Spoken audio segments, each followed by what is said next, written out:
We are back with another edition of the FloTrack podcast. My name is Kevin Selly, joined by Lincoln Shrike. FloTrackPodcast at gmail.com is our email address. You can also find the show on Apple Podcasts, Spotify, Stitcher, and on the website FloTrack.org/FloTrackPodcast. Lincoln, hello. How are you on this Tuesday? Doing pretty well. You started out a little monotone. Are you losing steam in quarantine right now? Month 3? Tuesdays are the new Mondays because I have a lot of energy coming into the week, and then Monday Mm-hmm. saps me, and then I have to rebound. Also, I'm just experimenting with different ways to open the show. Yeah. So I'm going to write down, didn't like that one. So that one does not work. So we will Okay. scrap that one. I'm going to make a Yeah. note in my iPhone. Lincoln says more energy. Okay. There's Thank a you for the balance to feedback. be struck. We don't want too much energy. Then you're having too much fun during quarantine. I wanted to ask you, how's your running been going? Have you still been running with a mask? I have not been running with a mask because I've been avoiding large groups, which, per everything I've read, if you are staying out of the way of people, then I think you're okay to do that. The last time I wore it was, I think, the time I told you about, where I felt like I was in some deathly altitude chamber. Yeah. But now I've subsequently avoided people. I didn't go down to Town Lake on the weekend. My brother did, and apparently everybody did, and it was Oh, extremely geez. packed, and not everybody was going the same direction. So you had a lot of, that's not a very wide path as is. So Yeah. I'm not running in spots like that. The running is, I could hit, and I'll break this news right now. I don't know if I'm going to do it, but I'm on course to hit my first 40-mile week in a Oh, very wow. long time. I've been building and building and building. I think I was off the Strava truthers will have to check me on this one. I haven't plugged in my watch from last week, but I think I was at 35 or 36. So I'm ready for Oh, that incremental bump up to 40 this week. But I took careful. yesterday off, so I'd have to do 40 in 6 days, which is risky for me. Hey, 40 is a big milestone when you reach the inactivity stage that we have reached. That's like the 100. That's like a conversion. It's like 100-mile conversion for people who are north of 30 and have multiple kids, like, and who aren't running competitively. So I applaud you for that. I'm in the 15 to 20 ballpark, but I've recently moved, as avid listeners will know. So I'm exploring new running routes. I moved to a Mm-hmm. smaller town, and so there are less people out. So there are benefits to small town living. And yeah, I'm excited about my new running routes. Although I do need a new pair of running shoes. I Mm. know in previous editions of this podcast, I touted that you don't need to buy running shoes as frequently as running shoe brands would tell you. But now I've gone past that, and I think my shoes heard me and now are making me pay for that, because I'm just starting to feel the concrete a lot more on my legs. And so I would like to get a new pair of shoes. But Now you're 120, asking for stuff. $140. That's just, I don't know. It's just an expense I'm wavering on right now. I guess I could get a cheaper pair, but my legs are my 8:30 to 9 minute per mile pace legs are used to high class shoes, and I don't want to go down from there. So tough decisions ahead when it comes to my running career.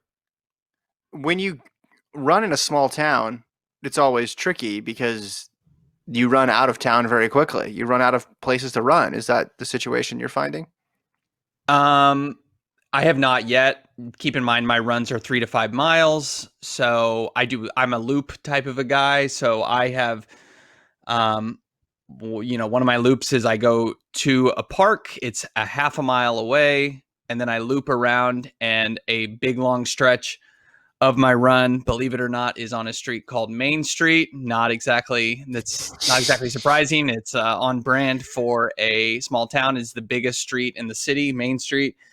So yeah, I did a loop around a park and then down Main Street. So yes, easily, if you're trying to do 8 or 9, you're going to be Mm-hmm. out on the country roads and leaving the city limits. But I haven't ventured that far yet. As I said, my shoes are threadbare, and I'm really liking that 3 to 5 mile sweet spot. I just get tired easily now, as opposed to the runner's high. If I ever got it, I no longer get that. I get that when I take my first sip of water when I come back home. That's when I get my runner's high.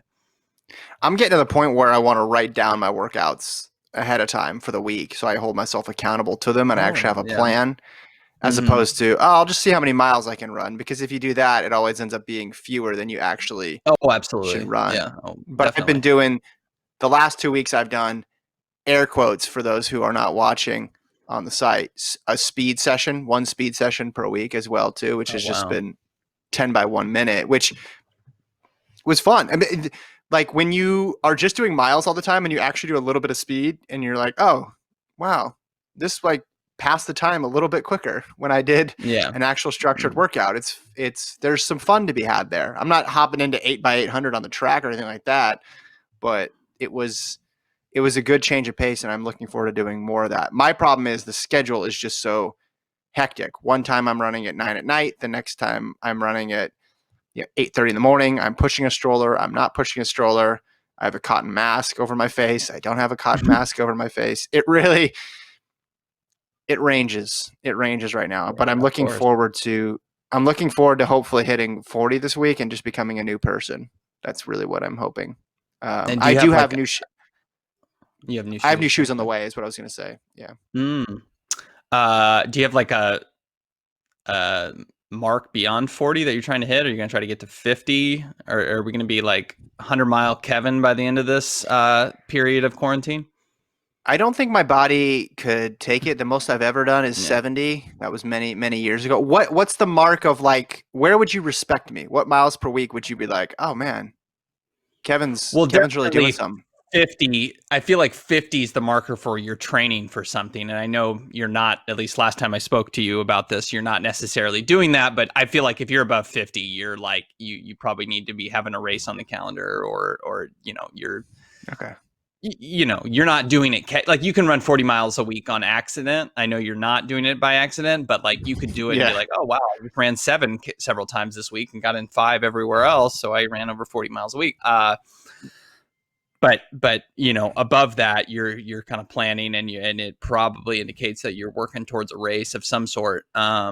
So I would respect you at over 50. I mean, I respect you now if you're going to go to 40, because I haven't hit 40 in a long time. But 50 would be some serious business. All right, I value your opinion enough to make that my goal. Most people of 50. Do. I'll keep chipping away at the 10% increase. The problem that we're running into here in Texas, or as you like to call it, northeast central Texas, is it's getting warm, and it's probably the case throughout the rest of the country. And that's going to slap us right in the face, because then my available hours to run really dwindle, right? Because you either got to go extremely early or extremely late in the day. And that's tough.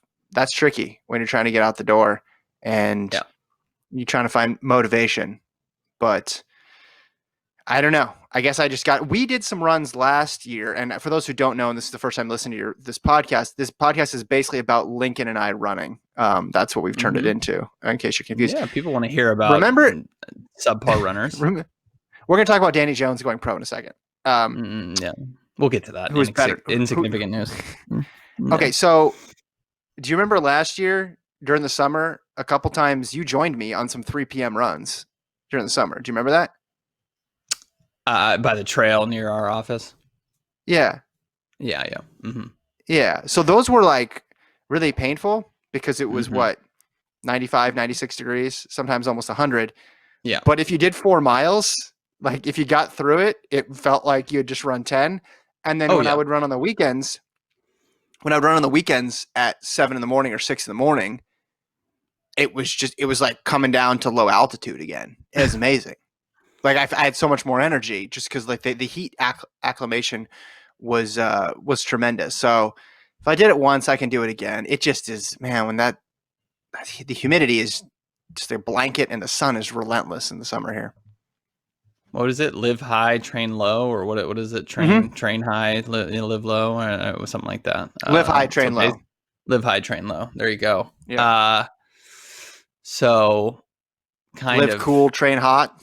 yeah, kind of did that. Yeah, I mean, summer in Austin runs from about mid-April to October, so it's real nice. It's nice to be in that. Yeah. It's nice to step out from being in your house all day to, I don't know. I guess it's better. I mean, the benefit this year, I know we wanted to have 2 straight NCAA championships in Austin, but you don't have to ride in my non-air conditioned No 2007 stuff. Yaris to the NCAA championships. So there is I'm getting some like sweats just thinking minor, about it. I'm getting yeah, sweats just you and I stuck nearly, on the 35. yeah, nearly a year since then. I still have not added air conditioning to the vehicle. So, luckily Oof. that car is mostly out of commission right now. Don't need it. So that's slight silver lining to all this. Might be time to upgrade on the. I don't know how the temperature is in Northeast Central Austin, but here in Northeast Austin, it's getting the AC is necessary. Yeah, I didn't even think about that. So we're not going to get that. We're probably not going to get that second Austin NCAA championship, which I'm sure some people like that. Some people don't like that. I mean, the sprints were fantastic, and the distance races they happen. Nobody got hurt, at least to my knowledge. I think that when that event went off without a hitch, and I sure enjoyed having it in our backyard, or I should say Mhm. in our garden.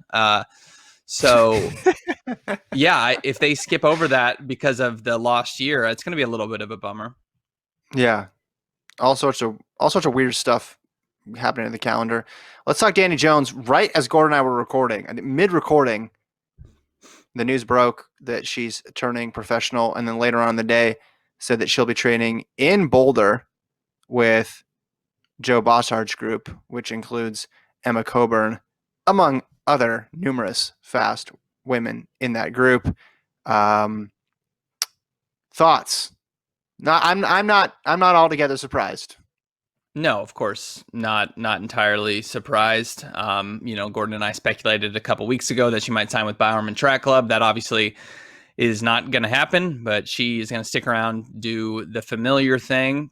Kind of also, actually, you know what? It's a mild surprise. It's not when you like in hindsight because you see, oh, she's staying in Boulder and joining a group that includes a world champion in Emma Mm-hmm. Coburn.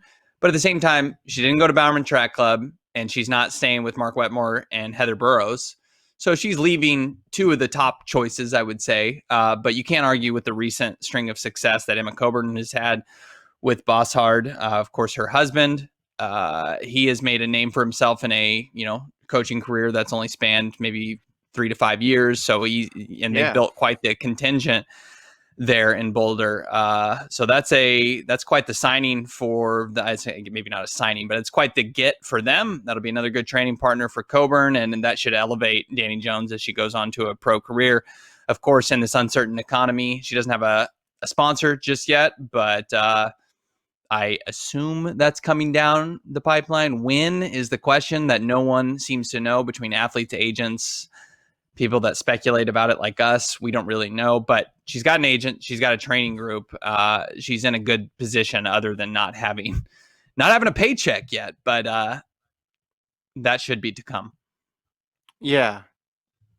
Well, I'm refreshing the social feeds right now. I don't want to get scooped again and have midway through get the Gosh darn it. brand out there. But yeah, I mean it makes a ton of sense. Now Monson and Jones both gone. I'm bummed because I wanted to see the end of the college career. I wanted to see what she would have done at that indoor meet. And then if she ran outdoors, she would have added a 1500 title. So she basically would have had every single distance accounted for except the 10,000 and the steeplechase if she pulled off the upset indoors and was able to win the 800 and then Yeah. of course hold serve in the mile. That would have been a tough double. And then if she went outdoors and won the 1500, which would have been obviously doable, it would have been a legendary collegiate career. That was obviously all upended.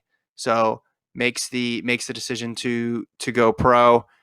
I think, I mean, with these pro groups, it's kind of interesting, like how much of it is just training versus how much of it is just like putting yourself around people who have been there, done that.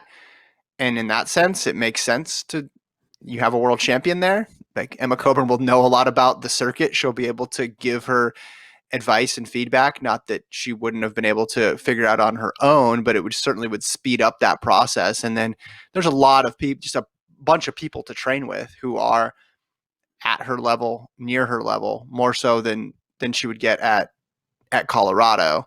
So I would expect another step up here going into the abbreviated, well, whatever season we have next year. I don't know what it's going to look like. Yeah. How much do you think her decision to go pro and or her ability to get signed will be impacted by Gordon selecting her first in the hypothetical track and field draft when he picked her last week? I've heard through no sources that she was wanting to come back to Colorado, but she listened to that episode and she said, if I'm going first, like I can't return to school if I'm going first. The money is too big to pass up. The notoriety, way too big. And so she listened to that and she decided to make the leap. You know, that's exactly what it was. If she would have like fallen out of the, if she would have fallen out of the top 2, you know, maybe not, but guaranteed first money. pick, yeah, gotta go. Yeah. I mean, it well-deserved first pick too. I mean, Gordon got the first selection. That's who I would have gone with. I countered with Aikens there, but yeah, the collegiate scene is just going to be much different in the distances and mid distances next year. And because I'm assuming we haven't heard the last of people going pro, right? Like the big names are leaving, and then that's just gonna make space up for other folks.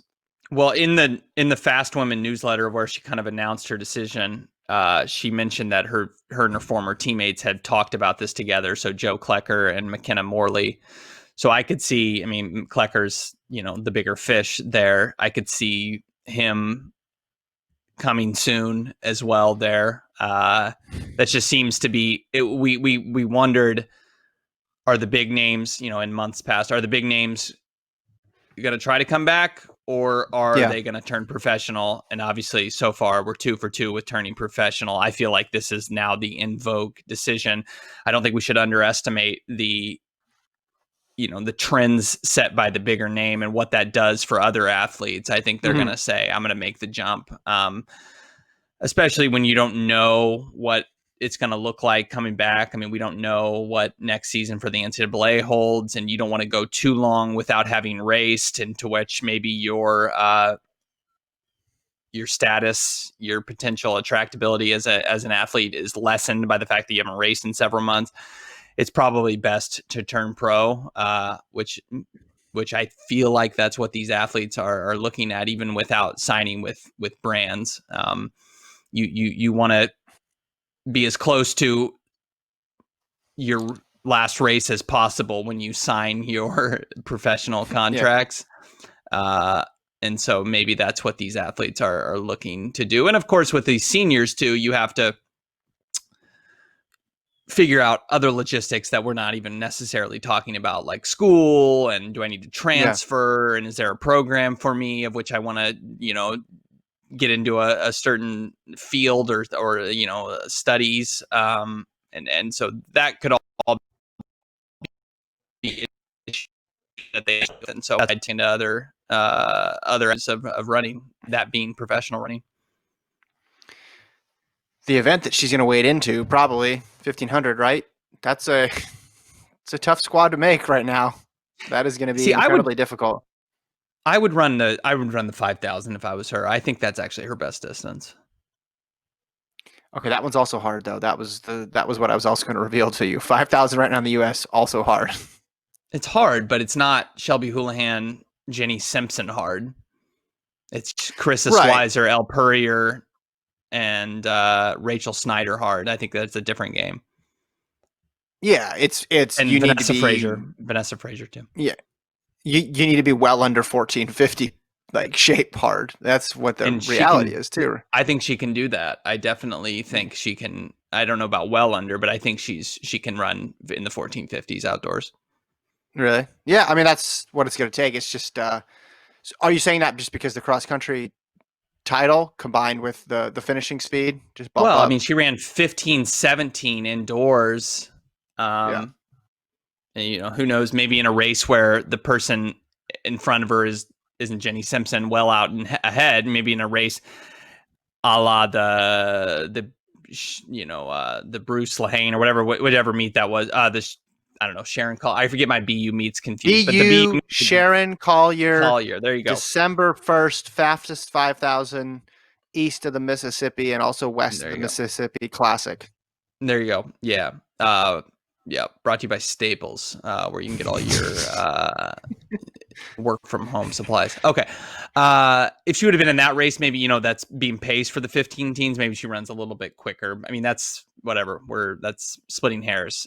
I think, though, get her outdoors, training in a professional group where she's looking up to athletes instead of being the top athlete. I think she's going to drop time precipitously, and we're going to see her be faster. I just think, last year in the 1500, she didn't make the final. It's a hard event, and the 5,000 is I just think it's a better distance for her. She's won cross country. She won the 5,000 title last year after missing the indoor season. I mean, what more evidence do we need that she thrives in the longer distances? She kind of has the Carissa Schweizer type of a resume, where Schweizer, great in the mile indoors in college, ran 4:27, but did not get confused that she was a miler. She said, I'm better. I've won cross country. I've won the 5,000. That's kind of my distance. I think that's the same route Jones should take.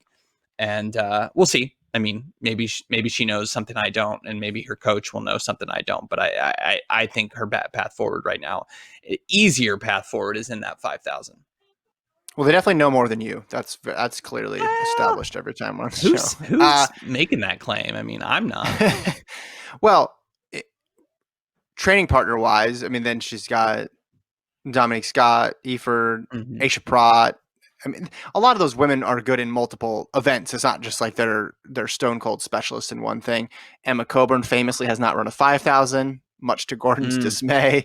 That's a big goal for 2021. So yeah, it's not like there's one event group that she'll be slotted into. Perhaps she'll try some 15s, some 5s. She went to Colorado, so it's like, hey, you got to do at least one steeple, right? Isn't that required by every Colorado Buffalo at some point? She could be a great steepler. I mean, she's great 15, great 5,000. Maybe she doesn't like the jumping. I don't know. Some people don't like water. But yeah, there's basically don't like 4 or 5 people that have a legitimate shot to make this a steeple team any given year. And I know it's really pretty lock solid with that top 3, but she's got the talent to mix it up. Don't think she's going to be transitioning. If you haven't made your steeple debut by 23, unless you're Evan Jager, tends to not work out in the steeple. So I think 15 or 5 is probably her bread and butter. I know Sinclair Johnson went pro last year, but was just announced where she's going. Compare, contrast, like whose career right now do you take going forward, Jones or Johnson? Or what would be the difference between the two? Well, Johnson's run 2 flat in 4:03. Those are pretty attractive, even if her body of work isn't quite as high. Gosh, that's a tough call. Johnson showed she could come very close to making a team at like 21 or 22. Yeah. But Jones is more accomplished, and I have no doubt that she's going to be making teams and is going to be a star in the vein of I don't know if she'll have the international success of Jenny Simpson or Emma Coburn, but she has that ability if she can develop on the track. We think she will. So I would. It's very hard because Sinclair Johnson's going to Bowerman, and we know that if she stays on course, she'll develop into a superstar. You know what? No, screw it. I'm gonna actually take Johnson. She's training with Shelby Houlihan. I think Johnson's going to be breaking 4 minutes within 2 years, and just with that 800 speed, and she's pretty new. Like, she's pretty raw at this too. Like, she only developed into like a superstar in the last like year. I'll take her. Yeah, I would say Johnson has the higher ceiling. Like the most, she has more variability of Jones outcomes. has the higher floor. I like this. Yeah, you disagree? Um, right now. I mean, just because like we know Jones is yeah. like there are no questions about Jones. Jones is going to be a rock solid professional. I would be stunned if she doesn't make a team at one point. But Johnson, you're right. Already almost. I mean, she was a lean away basically from making a team last year in a ridiculously loaded event that nobody at the beginning of outdoor track season, nobody would have said Yeah. Sinclair Johnson was going to make that team or even get in the top 5, and she did it. So I think she has and that 800-meter speed as well too, and just now coming on in the latter portion of her collegiate career, I would say the range of outcomes is much broader, whereas Jones just rock solid Mm-hmm. all the time, right? Like boom, boom, boom, Agreed. boom, boom. And I think But who's got the she's going quicker? to. Who has the inside track to making a team So who's going to make next a team year? first? I think it's going to be Johnson, because I think I think Johnson is Johnson. actually a favorite to make a team right now because Well, of her decision to go to Bowerman. I think she's going to be right there already, because she was already right there coming off a long college season. Well, and just the how the event breaks down too, right? I mean, Yeah. you said Jones is probably going to run the 5,000, which we don't know. You're guessing, and we've established you don't know as much as the coach or the athlete, or really. I mean, more than Gordon probably, and probably Yeah. maybe more than maybe 1% more than me. Nah, man. But like the 5,000 team is going to be super hard to make too.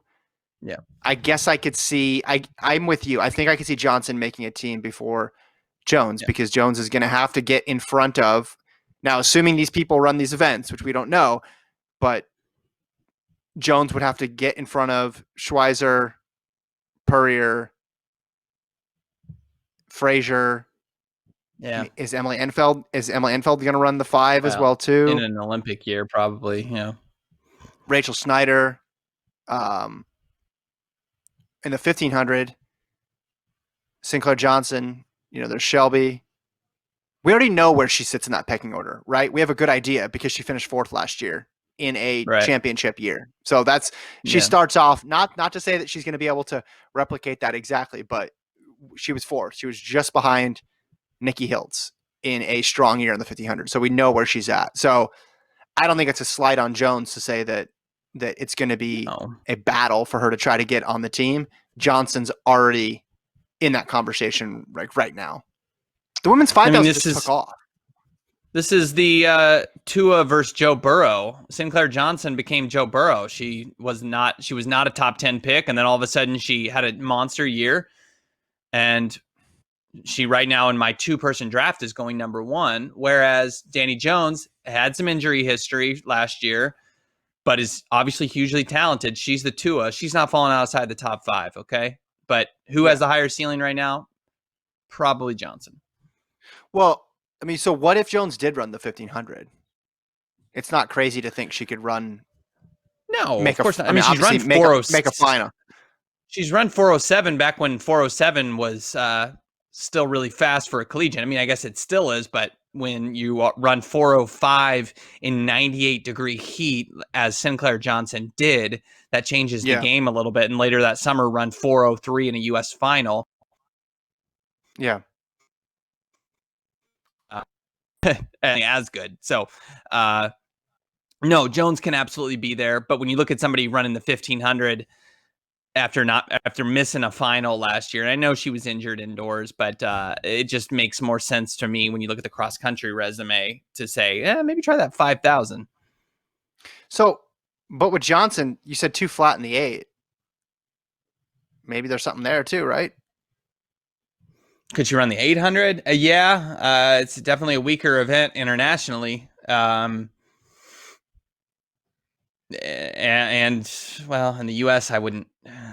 I mean, you're giving 2 spots already to Ajay Wilson and Raven Rogers. Yeah, Jenny I'm just saying if you Simpson, can run, still great. Yeah, go ahead. if you can run too flat, you can make a final in the U.S. Yeah. You can make a Yeah, I final. don't imagine she's going to be. I mean, she seems. If you're going to the Bowerman Track Club, I don't think you're going to be running the 800. I know Kate Grace is there, but even Kate Grace has gone to the 1500 and still can't kind of make up her mind what event she's going to run. You would think it would be obvious, and you would think these athletes would choose based on their best chance to make a team, but that doesn't seem to be what is often the motivating factor.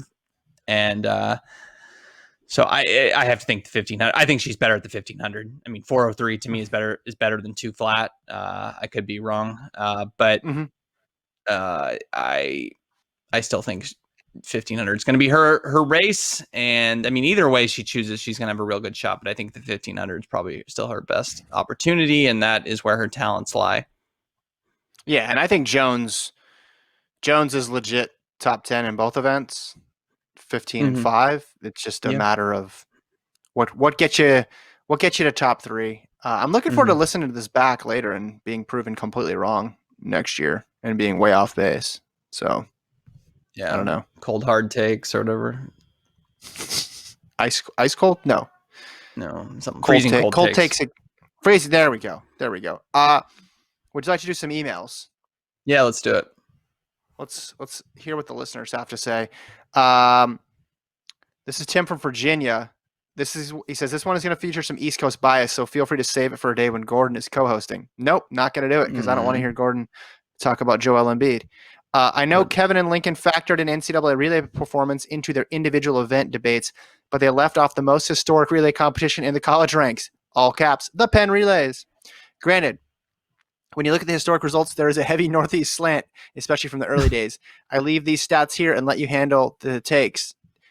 TLDR, LSU, and Villanova are sprint relay U and mid distance relay U. So the women's 4x1, most titles all time, LSU is 12, most titles since 2010.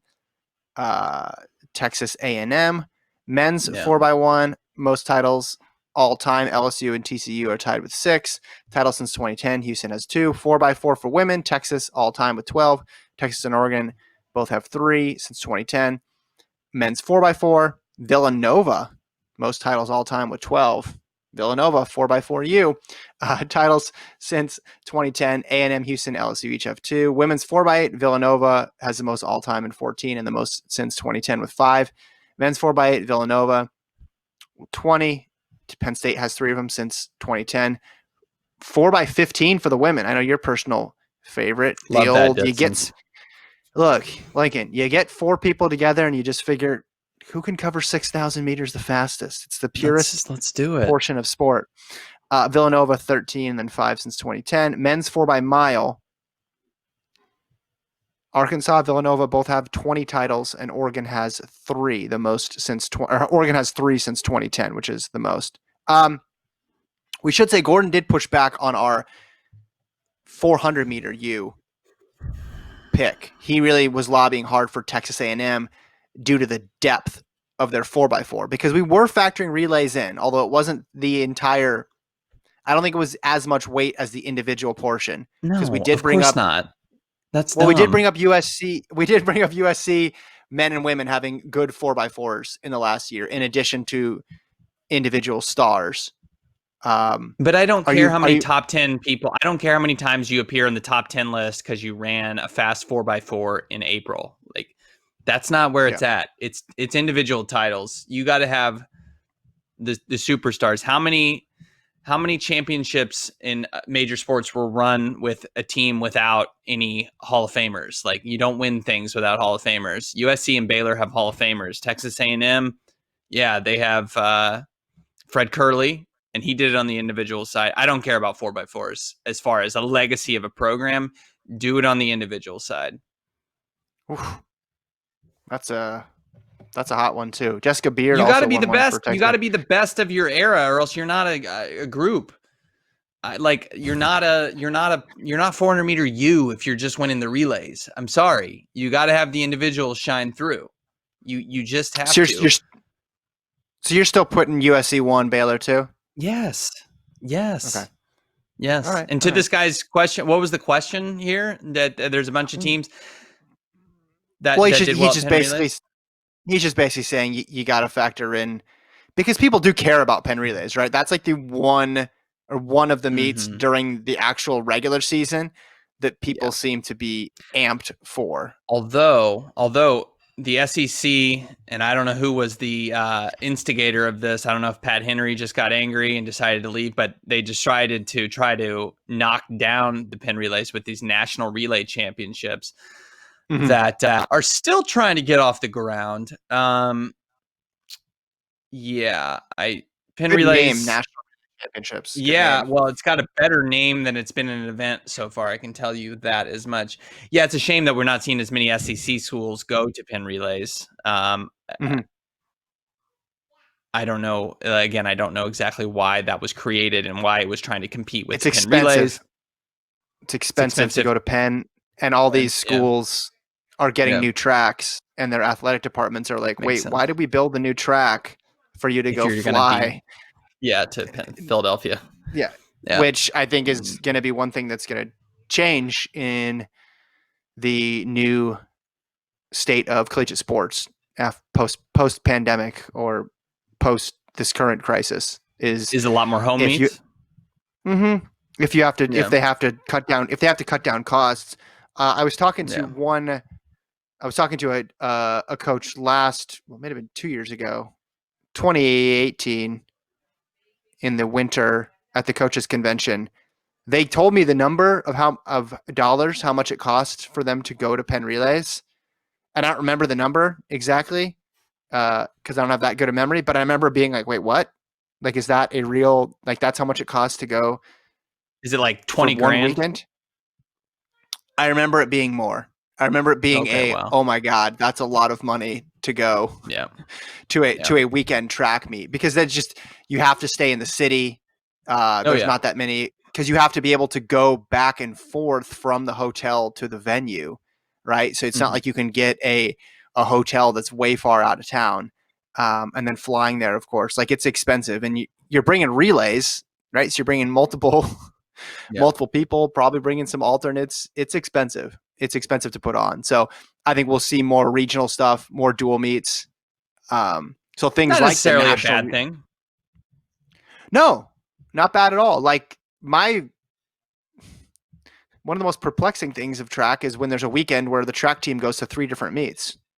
I think Mm. that's not going to happen anymore. Of like the distance runners are going to Stanford, the sprinters are going to go to LA, and the multi events are out in Arizona this week. Guys, let's go. Yeah, if track teams have an individual accountant, it's just that you've got to be screaming when they see the Yeah. travel lines. Uh, yeah, I would hope one of these things that could change would be that, and we maybe specifically those schools with nice tracks could maybe start to. I understand distance runners need to run in cooler weather and sprinters Yeah. warmer and whatever, and I get that, so some things will never change, but it's funny when they make track and field schedules for colleges and they make them in the same style as they would like a football or basketball schedule, and it's like Yeah. Yeah. home or away, and some schools like it's like, wait, we have all away meets? How does that make any sense at all? Yeah. Or we have Yeah. 17 home meets in a row? Like what is going, Yeah. so Shout uh out to New Mexico. They did yeah, yeah, yeoman's yeah, yeah. work last year. Look, Yeah. you can run fast in duels and tri meets. You Yeah. can do that.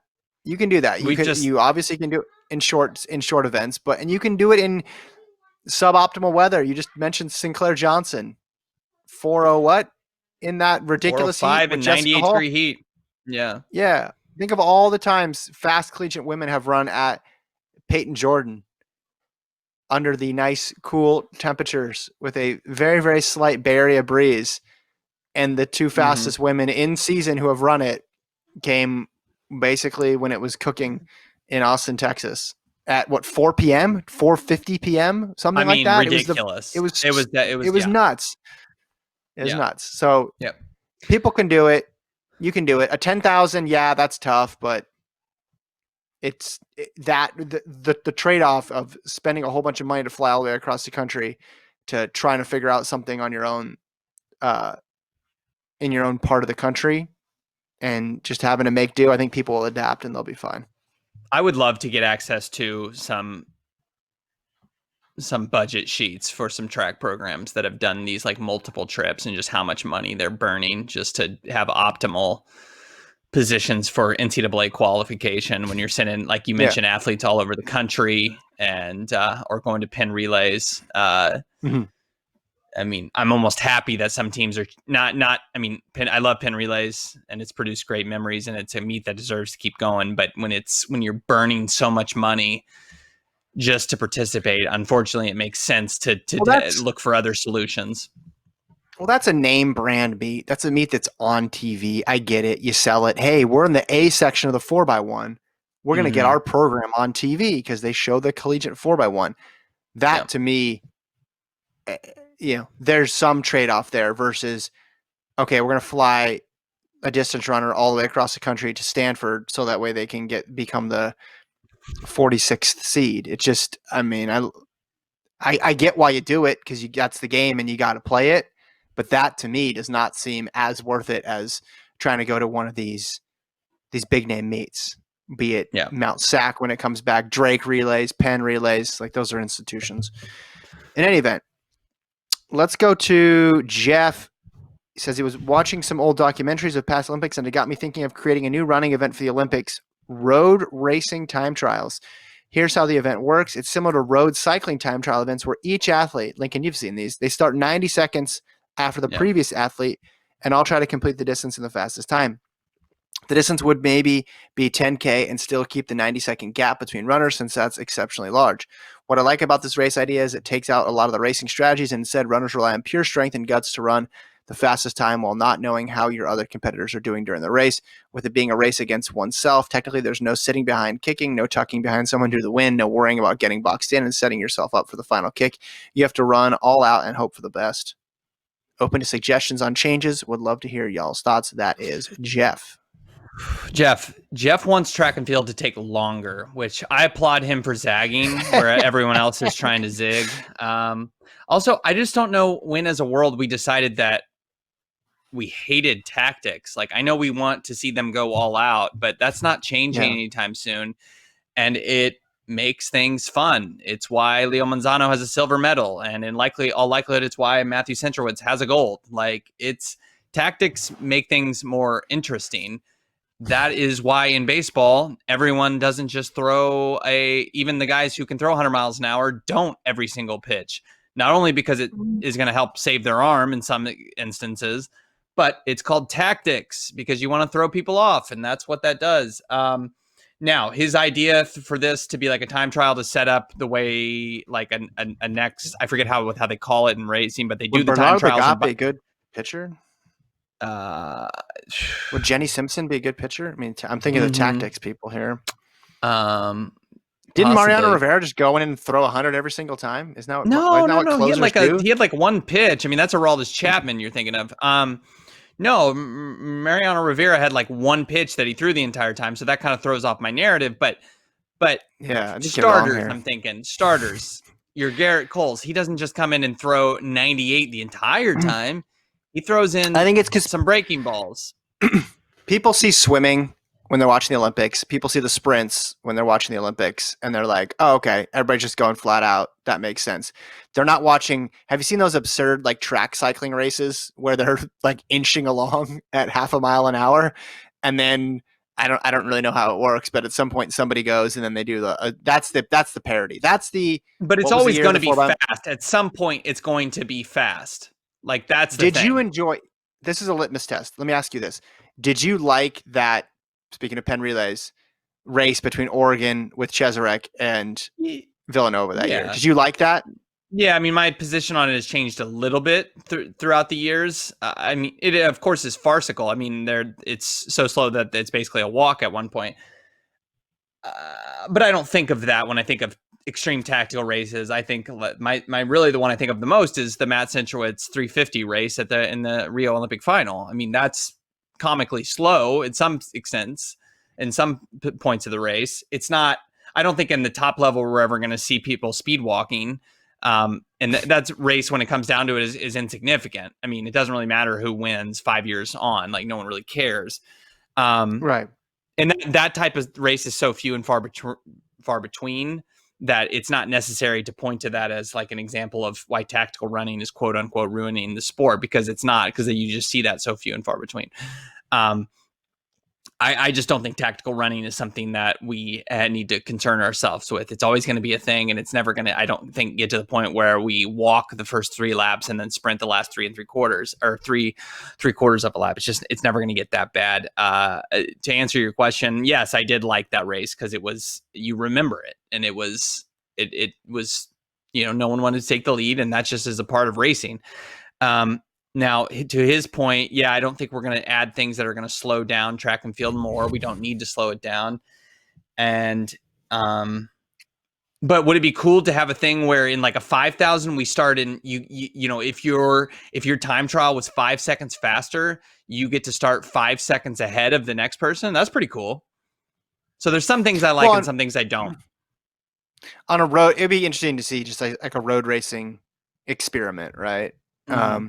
But the cool thing about track that separates it, at least from something like swimming, is that you put everybody together, right? Yeah. Road racing, like you want to see them shoulder to shoulder, like you want to see that element of it. And I think that's obviously a difference between that and even the 100 or the 200. Yes, they're shoulder to shoulder, but they're having to run in lanes. This is they're interacting way more with the competition. Exactly. There's in sprinting and hurdles, there's not as much interaction with the competition because you can literally bump into somebody and have it be fair play, especially on the roads, right? That's part of it.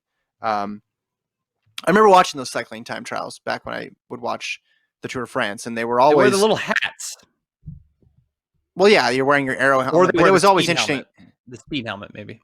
But like all you're looking for, it's like bobsled. All you're looking for is at the time checkpoints. Does it say minus 2 seconds or does it say plus 2 seconds? It's very weird to watch because you're literally just, I mean, talk about obsession. And people go, I think, too far with the track's too concerned with times take sometimes. But that one would definitely be the situation where it's like, okay, this is all just about pure times and no human versus human competition. I do think Eliud Kipchoge would be good at this, though. Just I've got a good feeling he would do well at this as well. And I mean, I would of course watch it. I think you can be on both sides. You can like tactical running and you can like time trials. Like I like them both, and I don't know. Mm-hmm. It's like picking between your children. Of course, in the back of your head, you have an answer. You know which kid you like more, but if you're going to be public with it, I say I love time trials and I love tactical races the same, but I like tactical racing more. I actually like organic racing. I know that makes me sound weird, but and gluten-free, like a hipster, but free range racing is what I like. Yeah. Cage free, all that stuff. I like it when you don't have a rabbit in there and it forms its own identity, because oftentimes you get races like you did in Doha with Chariot and Hassan, where it's both, or Rudisha in 2012, where it's both fast and interesting, right? Or it's fast, and all those races weren't particularly close, but those were non-rabbited things where people just realized they had a huge advantage and then went for it.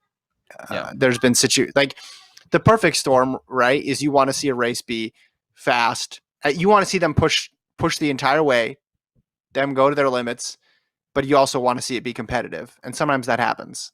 But when you have it in when you add in outside elements that are not free range, that are GMO, then you get races that I find a little less like. I already was kind of down on the Diamond League 1500 the last couple of years because it was just so cut and paste with Chariot winning. I'm going to be especially down now because the dude doesn't need a rabbit. He proved in Doha. He does not need a rabbit. Save your money. Give it to somebody. Donate it. Also, I mean, Bram Som's retired. He's the best rabbit. So anybody he gets not going to be as good. Like, we don't need that. Timothy Chariot can do it by himself, just like Semenya proved. She can do it by herself. Yeah. I mean, I will be interested to see if Chariot can maybe scare 326 flat, but when you can run 329 in a final by yourself, that bodes well for how fast you can go. But who knows? I mean, I think this period could change a lot of things. I mean, David Rudisha, I was just trying to look up the article, but My internet connection not good right here, apparently. David Rudisha on the comeback trail said he was going to be ready for 2020.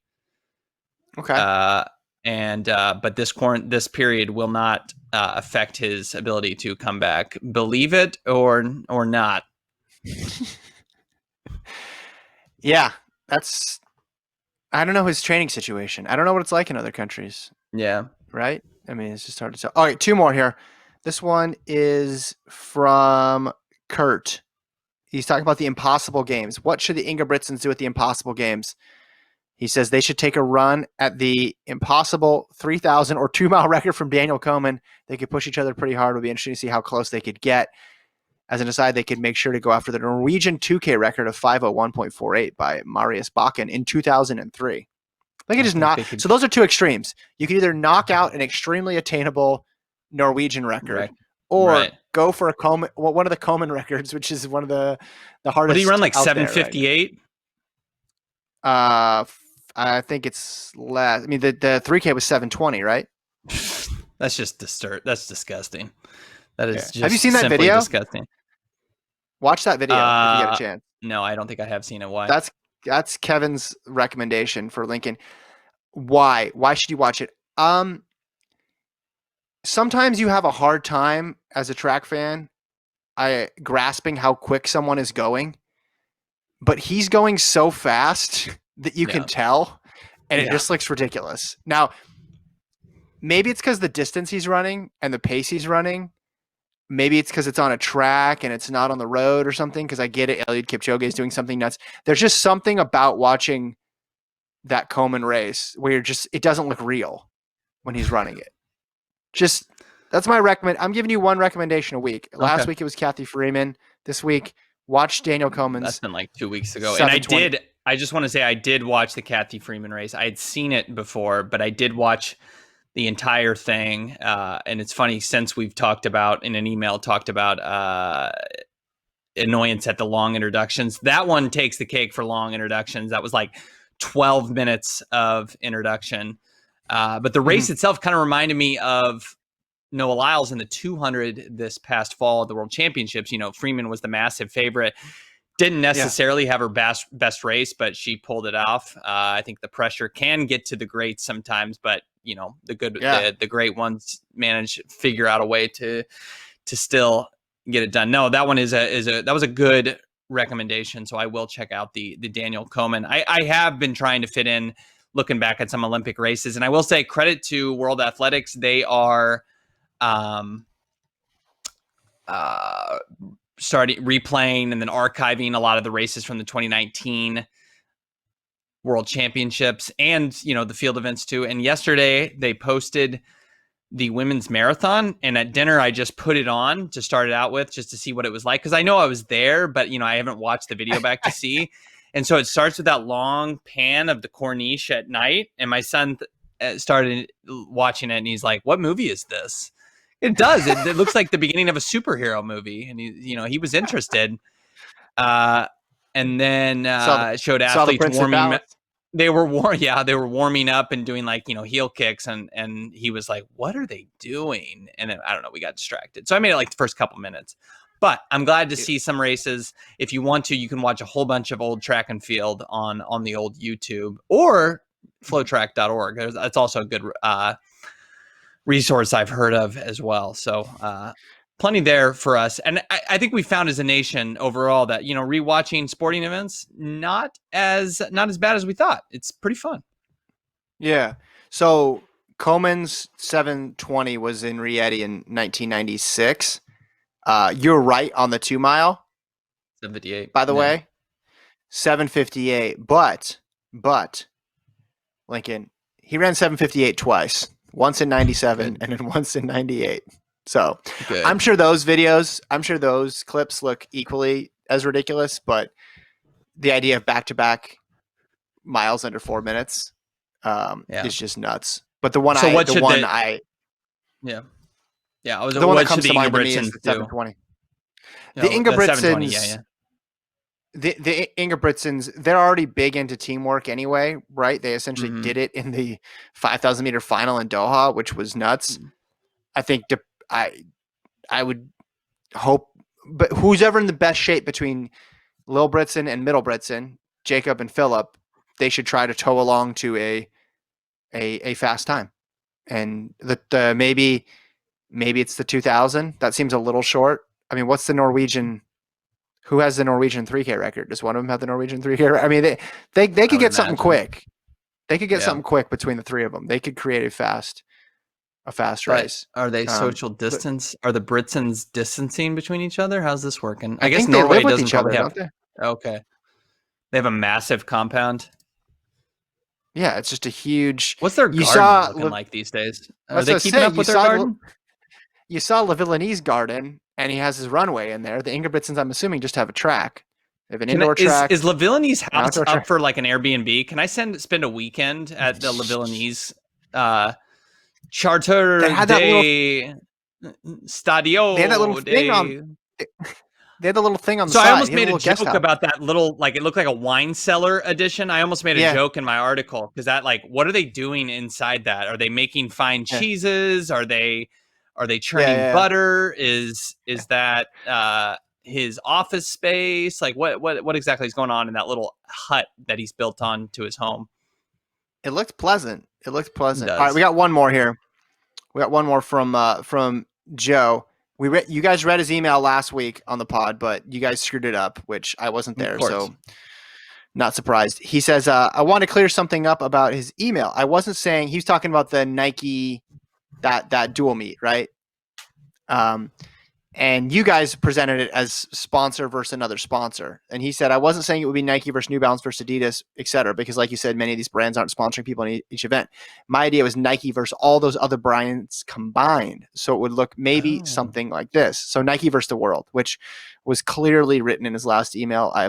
My apologies, Joe. Well, Gordon read it. So what do you expect? Yeah. So in the men's 100, Nike would be Coleman, Rogers, Gatlin, and then team other, Lyles, DeGrasse, Simbine, which the name. They represent Adidas, Puma, Adidas. Men's pole vault, Kendricks, Lisek, Braz da Silva. Others would be Mondo, Lavillani, Nielsen, Puma, Adidas. He says, I know Nielsen isn't technically sponsored since he's in college, but he goes to Adidas school, so I counted it. Lavillani so I think not Nike? I thought Lavillani was Nike, no? Didn't he switch? No, he might be. Anyway, did he switch? Whatever. Point being, it'd be pretty close, right? It would be. Yeah. Okay. I mean, very, very competitive. You talk about that 100 would just look like 100 final. I mean, so it's not bad. Yeah, but he's saying who'd win basically, and obviously in the Bolt probably era, Nike. You're getting probably still Nike. But I mean, Bolt era, you're getting 5 points every time in the 100, and then 5 points every time in the 200. Yeah. You're getting Van Niekerk's 5 points. You're getting Radisha's. I mean, none of those are Nike. Women's side of things, right now, Sifan Hassan's obviously giving Nike a bunch of points. Ajay Wilson, Adidas. There you go. Castor Semenya would have been Nike. Shawnee Miller, Adidas. Okay. What's Nasser's Nike? I'm guessing Nike. Yeah. I mean, hurdles, 400-meter hurdles, Muhammad Sydney. That becomes Nike versus New Balance there. Sure. High hurdles, Kenny Harrison, Adidas. Nia Ali, Nike. Okay. Men's hurdles, Holloway, Adidas. There you go. It'd be interesting. Nike, yeah. Field events. A little more troublesome on the field event side, I would say. A lot of Nike. Yeah. Yeah, except some of those people like Mondo, who are like the one superstar from their country, they might be able to. Sometimes they get like an ASICS sponsorship out of it randomly, right? That's true. Yeah, I would still lean towards Nike, but I could see Gordon should score this instead of scoring. Oh, the Bowerman Track Club tallied 297 points. Yeah. I mean, you could just you could score it at a World Championships or something. Yeah. And in an upset, Team Other picked up the win against Nike. A big victory for 17 other brands. I like it. It's got a good ring to it. Team It Other. does. Sounds good. Really rolls off the All tongue. right. That's it for today's episode. Hope everybody enjoyed it. Thank you, everybody, for writing in. As always, you can email the show, FloTrackPodcast@gmail.com. Leave us a review if you can, if you're listening on Apple Podcasts or one of those other audio podcast platforms, Spotify, Google Play, etc. FloTrack.org/FloTrack podcast has all the archive episodes. So you could be like, hey, what did Lincoln say in week 3 of No Track versus what did he say in week 5? You can find it all there, Lincoln. Yeah, people need to know that because I'm sure my position has changed several times. So point it out and call me out. I'm fine with that. All right. Tomorrow will be a Lincoln and Gordon episode, so buckle up, folks. They will talk to you tomorrow.